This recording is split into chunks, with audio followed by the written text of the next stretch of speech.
Remember the old television commercial, a mind is a terrible thing to waste? Well, so is a fiscal crisis. And David Paterson has decided politically not to waste it. I think he has no choice. Fiscally, if his numbers are correct, and there's always a little bit of the Chicken Little syndrome in this, the sky is falling, but $25 billion, even on the bloated budget that the state has become, is a big chunk of a big gallon of red ink.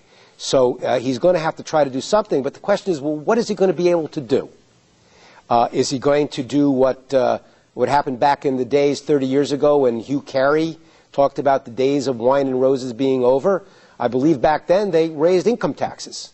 Are they going to cut the heart out of health care coverage, education? There are enormous constituencies, and frankly, in a state where private sector growth has not been strong, the healthcare industry and the education establishment are one of the few growth areas. There are thousands of jobs at stake, as well as the hearts and minds of and education of our children.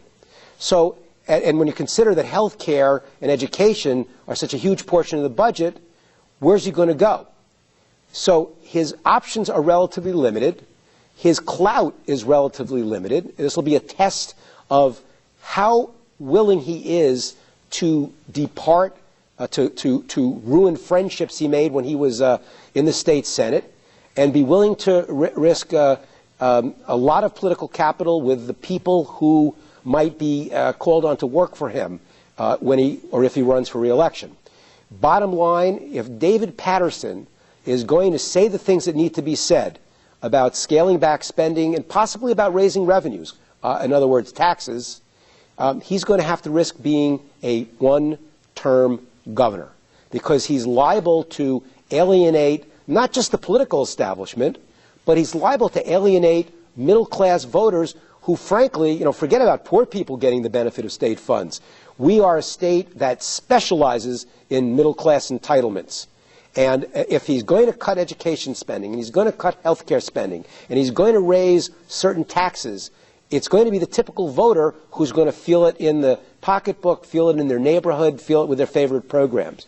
But this needs to be done, and I, for one, hope he has the political courage to step up and not only say what needs to be said, I hope he has the political skills, and I hope that Dean Skelos and Shelley Silver also have a sense of stewardship for the state and don't just fight for the sake of fighting.